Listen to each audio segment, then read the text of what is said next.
세계에는 나라가 200개 가까이 있고 그 크기는 서로 비교가 되지 않을 만큼 다릅니다. 그 중에는 걸어서 1시간이면 끝에서 끝까지 닿아버리는 나라도 있습니다. 남태평양 한가운데에 있는 투발루가 바로 그런 나라입니다. 국토를 다 합쳐도 26제곱킬로미터로 서울 마포구보다 조금 큰 정도에 그칩니다. 가장 높은 곳이 해발 4.6m이고 나라 전체의 평균 높이는 2m가 되지 않습니다. 이 작은 나라가 요즘 국제뉴스에 이상할 만큼 자주 등장합니다.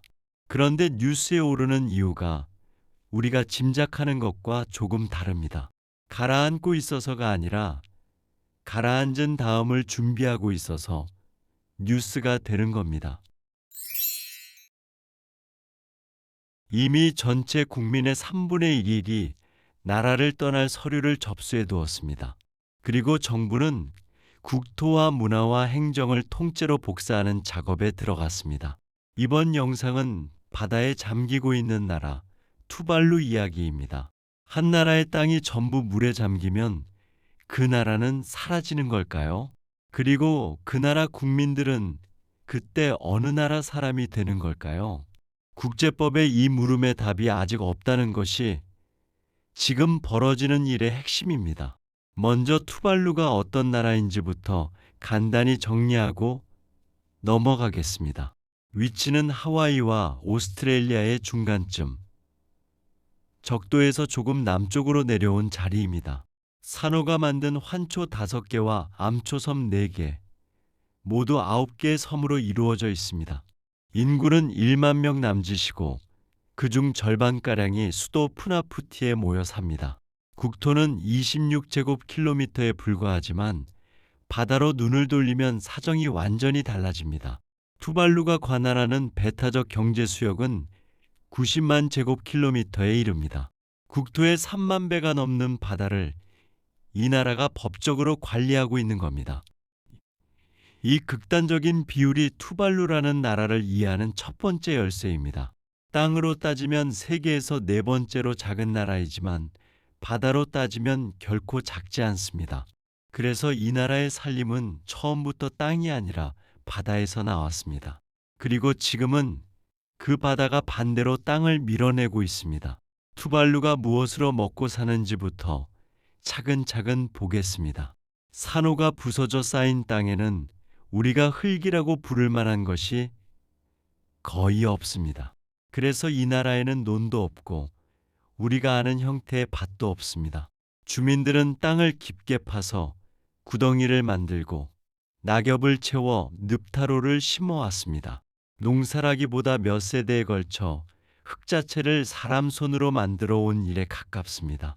제조업은 사실상 없다고 해도 크게 틀리지 않습니다. 관광객도 한 해 3,000명이 되지 않아 세계에서 외국인이 가장 적게 찾는 나라에 듭니다. 그렇다면 정부 예산은 대체 어디에서 나오는가 하는 물음이 남습니다. 투발루 재정을 떠받치는 기둥은 크게 3개입니다. 첫째 기둥은 어업 입어료, 그러니까 물고기를 잡을 권리를 파는 돈입니다. 투발루는 자기 바다에서 참치를 직접 잡아 파는 나라가 아닙니다. 대신 그 바다에 들어와 잡을 권리를 다른 나라 어선에 팔아왔습니다. 2023년 한 해 어업 입어료 수입은 4,300만 달러였습니다. 정부가 한 해 쓰는 돈의 3분의 1가량을 이안 항목에서 얻는 셈입니다. 오랫동안 미국과 맺은 남태평양 참치 조약이 그중 큰 몫을 해왔습니다. 여기에 인근 섬나라들이 함께 만든 조업일 제도가 값을 크게 끌어올렸습니다. 배 한 척이 며칠을 조업할지 나라들이 함께 정하고 그 날짜를 파는 방식입니다. 작은 나라들이 흩어지지 않고 뭉쳐서 값을 정하자 입어료가 몇 배로 뛰었습니다. 둘째 기둥은 1987년에 만든 투발루 신탁기금입니다. 호주와 뉴질랜드, 영국이 종잣돈을 대어 함께 세운 국부펀드입니다. 쌓아둔 자본은 지금 이 나라 국내 총생산의 2배 반 수준에 이릅니다. 그 운용 수익 가운데 일부를 해마다 꺼내 예산의 구멍을 메웁니다. 어업과 원조에만 매달리던 나라가 처음으로 갖게 된 완충장치였습니다. 셋째 기둥은 조금 뜻밖인데 인터넷 주소 끝에 붙는 두 글자입니다. 바로 .tv, 우리가 방송 관련 사이트에서 흔히 보는 그 주소입니다. 이 이야기는 따로 떼어서 볼만한 가치가 있습니다. 1974년 국제표준화기구는 세계 모든 나라에 두 글자짜리 코드를 배정했습니다. 그때 투발루에 돌아간 두 글자가 TV였습니다. 당시에는 아무 의미도 없는 그저 나라 이름을 줄인 배열일 뿐이었습니다. 그런데 20여 년 뒤 인터넷이 나라별 도메인을 만들면서 사정이 완전히 달라졌습니다. 방송을 뜻하는 그 두 글자가 세계에서 가장 잘 팔리는 주소 가운데 하나가 된 겁니다. 1998년 투발루 정부는 이 주소의 운영권을 넘기는 계약을 맺었습니다. 초기 계약만으로도 해마다 200만 달러가 최소 수입으로 보장되었습니다. 당시 이 나라 국내 총생산 전체가 1,500만 달러 안팎이었습니다. 2021년에는 고데디와 새로 계약하면서 이 수입이 크게 늘었습니다. 지금은 국내 총생산의 10% 안팎을 이 두 글자가 만들어냅니다. 우연히 배정받은 알파벳 두 개가 나라 예산의 한 축이 된 것이죠. 여기서 반드시 눈여겨봐야 할 점이 하나 있습니다. 어업 입어료도, 신탁기금 수익도, 도메인 사용료도 땅에서 나오는 돈이 아닙니다. 투발루의 살림은 이미 오래전부터 국토와 상당히 떨어져 있었던 겁니다. 이 사실이 뒤에 이야기할 선택을 가능하게 만드는 바탕이 됩니다. 이제 바다가 어떻게 올라오고 있는지로 넘어가겠습니다. 투발루 주변 해수면은 세계 평균보다 눈에 띄게 빠른 속도로 오르고 있습니다. 관측을 시작한 뒤로 그 상승 속도 자체가 꾸준히 빨라져 왔습니다. 여러 예측을 종합하면 2050년까지 20cm가량이 더 오릅니다. 2100년까지는 최대 1m에 가까워질 것으로 봅니다. 평균 해발이 2m인 나라에서 1m라는 숫자는 전혀 다른 뜻을 갖습니다. 실제로 큰 만조가 드는 날이면 수도의 활주로 위로 바닷물이 올라옵니다. 해안에서 물이 넘어오는 것이 아니라 땅 밑에서 물이 솟아오르는 겁니다. 산호섬 아래에는 빗물이 오래 모여 만들어진 얇은 담수층이 있습니다. 바닷물 수위가 올라오면 이 얇은 담수층부터 소금기에 밀려 사라집니다. 그 결과 이 나라의 우물은 대부분 마실 수 없는 물이 되어버렸습니다. 지금 주민들은 지붕에 받아 저장한 빗물에 거의 전적으로 기대어 삽니다. 그래서 가뭄이 조금만 길어져도 곧바로 식수 문제로 이어집니다. 몇 세대에 걸쳐 흙을 채워온 타로 구덩이에도 소금기가 스며들었습니다. 손으로 만들어 온 밭이 한 세대 만에 못 쓰게 된 겁니다. 그러자 식탁이 통조림과 수입쌀 중심으로 빠르게 바뀌었습니다. 이 변화는 사람들의 몸에도 분명한 흔적을 남겼습니다. 성인 비만율과 당뇨병 비율이 세계에서 손꼽히는 수준까지 올라갔습니다. 해수면 상승은 나라가 물에 잠기기 한참 전부터 이렇게 일상을 바꿔놓습니다. 여기에 산호가 죽어가는 문제까지 겹칩니다. 환초는 원래 스스로 자라는 땅이었다는 점을 기억해야 합니다. 산호가 부서져 모래가 되고 그 모래가 파도에 실려 섬을 다시 채워왔습니다. 바다가 뜨거워져 산호가 하얗게 죽으면 그 모래 공급이 끊깁니다. 땅을 만들어내던 공장이 통째로 멈추는 셈입니다. 그렇다면 이 나라는 지금 무엇을 하고 있는가 하는 물음이 남습니다. 투발루가 고른 답은 크게 세 갈래로 나뉩니다. 땅을 높이거나 사람을 옮기거나 나라 자체를 복사하는 것입니다. 먼저 땅을 높이는 쪽부터 보겠습니다. 투발루는 유엔 개발 계획과 함께 해안 적응 사업을 오래 벌여왔습니다. 바다 및 모래를 퍼올려 수도의 땅을 넓히고 동시에 높이는 방식입니다.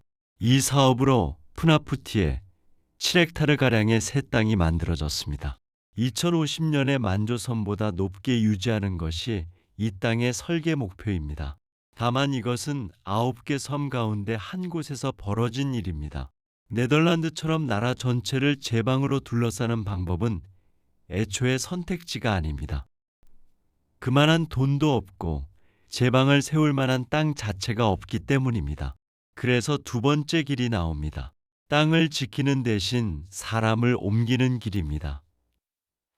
2023년 11월 투발루와 호주는 팔레필리 조약에 서명했습니다. 팔레필리는 이웃을 돌본다는 뜻을 가진 투발루 말입니다.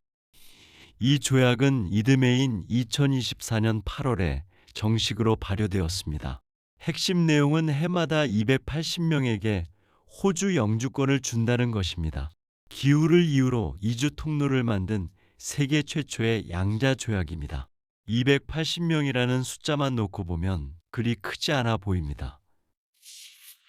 그런데 실제로 신청을 받아보니 이야기가 완전히 달랐습니다. 첫 추첨에 2,474건의 신청이 접수되었습니다. 배우자와 자녀까지 합치면 8,750명에 이르는 규모입니다. 인구의 3분의 1이 넘는 사람이 나라를 떠나겠다고 손을 든 겁니다. 그것도 접수를 시작한 지 나흘 만에 벌어진 일이었습니다. 2025년 12월에는 첫 27명이 브리즈번 공항에 내렸습니다. 비행기에서 내리는 그 자리에서 영주권이 주어졌습니다. 일할 권리와 학교, 의료, 가족 지원까지 함께 따라붙습니다. 여기까지만 보면 더없이 인도적인 합의처럼 보입니다. 그런데 이 조약에는 잘 알려지지 않은 조항이 하나 더 들어 있습니다. 투발루가 다른 나라와 안보나 방위에 관한 약속을 맺으려 할 때의 이야기입니다. 그때는 호주와 미리 합의해야 한다고 조약에 명시되어 있습니다. 이주할 통로를 얻는 대신 외교 주권의 한 부분을 내준 셈입니다. 태평양에서 중국의 영향력이 빠르게 커지던 시기에 맺어진 조약입니다. 기후 이주 조약이면서 동시에 안보 조약이기도 한 겁니다. 그리고 이 방식에는 단순한 계산상의 문제도 남아 있습니다. 해마다 280명이면 1만 명이 옮겨가는 데만 30년이 훌쩍 넘게 걸립니다. 게다가 먼저 떠나는 사람은 대체로 젊고 많이 배운 사람들입니다. 그만큼 남는 나라는 빠르게 늙고 빠르게 비어갑니다. 간호사와 교사가 먼저 빠져나가면 남은 사람의 삶부터 무너집니다. 그러니 이주는 답의 일부일 뿐 답 전체가 될 수 없습니다. 그래서 투발루는 세 번째 길을 동시에 걷기 시작했습니다. 나라라는 조직 자체를 통째로 복사하는 길입니다. 2022년 기후변화 총회에서 투발루 외교장관이 연설을 했습니다. 그는 무릎까지 물이 찬 바다 한가운데 연단을 세우고 카메라 앞에 섰습니다. 그 자리에서 발표한 것이 이른바 디지털 국가 계획입니다. 이 계획은 크게 세 부분으로 이루어져 있습니다. 첫째는 디지털 쌍둥이라고 부르는 국토 복제 작업입니다. 124개의 섬과 모래톱을 3차원으로 스캔해 그대로 옮겨놓는 일입니다. 둘째는 디지털 방주라고 이름 붙인 문화보관소입니다. 문서와 사진, 노래와 춤, 언어와 공예를 클라우드에 담아둡니다. 셋째는 국경 밖에서도 돌아가는 전자정부 체계입니다. 여권 발급과 등기, 선거를 물리적 청사 없이 처리하겠다는 구상입니다. 이 계획의 목적은 관광 상품이나 홍보가 아닙니다. 국가라는 조직을 땅에서 떼어내 계속 이어가겠다는 시도입니다. 2023년 12월까지 26개 나라가 이 지위를 법적으로 인정했습니다. 여기서 자연스럽게 한 가지 근본적인 물음이 따라옵니다. 도대체 나라란 무엇으로 이루어지는가 하는 물음입니다. 국제법에는 이 문제에 관해 오래된 기준이 하나 있습니다. 1933년에 만들어진 몬테비데오 협약입니다. 국가가 되려면 4가지 요건을 갖춰야 한다고 적혀 있습니다. 영구적인 주민, 확정된 영토, 정부, 그리고 다른 나라와 관계를 맺을 능력입니다. 영토가 물에 잠기면 이 가운데 두 번째 요건이 사라집니다. 그렇다면 나라도 함께 사라지는가 하는 문제가 남습니다. 그런데 국제법에는 나라를 없애는 절차가 아예 마련되어 있지 않습니다. 한번 국가로 인정된 실체는 계속 있는 것으로 보는 관행이 있을 뿐입니다. 학자들은 이것을 국가 계속성의 추정이라고 부릅니다. 규정이 없어서 오히려 살아남을 여지가 생긴 흔치 않은 경우입니다. 실제로 태평양 나라들은 그 여지를 넓히는 쪽으로 함께 움직였습니다. 2021년 태평양 도서국 포럼은 한 가지 중요한 선언을 내놓았습니다. 해수면이 바뀌더라도 이미 정한 해양 경계는 그대로 둔다는 내용입니다. 유엔 국제법위원회의 논의도 같은 방향으로 이어져 왔습니다. 이 선언이 왜 그렇게 중요한지는 앞의 이야기와 곧바로 이어집니다. 투발루 예산의 3분의 1이 바로 그 바다에서 나오기 때문입니다. 땅이 잠기면서 해양 경계까지 함께 줄어든다면 어떻게 되겠습니까? 국토가 사라지기 전에 나라 살림이 먼저 무너지게 됩니다. 그러니까 이 나라가 지키려는 것은 땅이 아니라 경계선입니다. 그 경계선이 남아있는 한 투발루는 계속 돈을 벌 수 있습니다. 돈을 벌 수 있는 한 정부라는 조직도 계속 돌아갑니다. 디지털 국가라는 계획도 정확히 같은 논리 위에 서 있습니다. 물론 이 문제는 투발루 한 나라만의 것이 아닙니다. 이웃나라 키리바시는 이미 다른 답을 시도했습니다. 2014년 피지의 섬 하나에 20제곱킬로미터가 넘는 땅을 사들였습니다. 국민을 옮겨 살게 할 자리를 아예 다른 나라에 미리 마련해 둔 겁니다. 마셜 제도는 미국과 맺은 자유연합 협정으로 이주 통로를 확보해 두었습니다. 몰디브는 수도 옆에 인공섬을 쌓아 도시를 통째로 옮기는 쪽을 택했습니다. 방글라데시와 네덜란드는 아예 물과 함께 사는 방법을 오래 연구해 왔습니다. 나라마다 처지에 맞는 답을 저마다 써내려가고 있는 겁니다. 그 중에서 투발루의 답이 가장 멀리까지 나가 있습니다. 땅을 지키는 대신 땅 없이 나라로 남는 법을 먼저 실험하고 있기 때문입니다. 마지막으로 숫자 하나만 덧붙이겠습니다. 투발루가 내뿜는 온실가스는 세계 배출량의 1만 분의 1에도 미치지 못합니다. 통계로 보면 사실상 아무것도 배출하지 않는 나라에 가깝습니다. 그런데 그 결과만큼은 세계에서 가장 먼저, 가장 온전히 받아내고 있습니다. 이 나라가 겪는 일은 이 나라가 만든 일이 아닙니다. 투발루 국계에는 별이 9개 그려져 있고 그것은 9개의 섬을 뜻합니다. 그 별 가운데 몇 개는 머지않아 지도에서 지워질 것입니다. 그래도 국기는 남을 가능성이 큽니다. 여권도 남고 예산도 남고 무엇보다 바다의 경계선이 남습니다. 나라를 이루던 것 가운데 땅만 빠져나가는 셈입니다. 세계에서 네 번째로 작은 나라가 지금 그렇게 답을 쓰고 있습니다. 그리고 이 답은 언젠가 다른 나라들이 그대로 베껴 쓰게 될지도 모릅니다. 가장 작은 나라가 가장 큰 물음을 먼저 떠맡게 된 것이죠.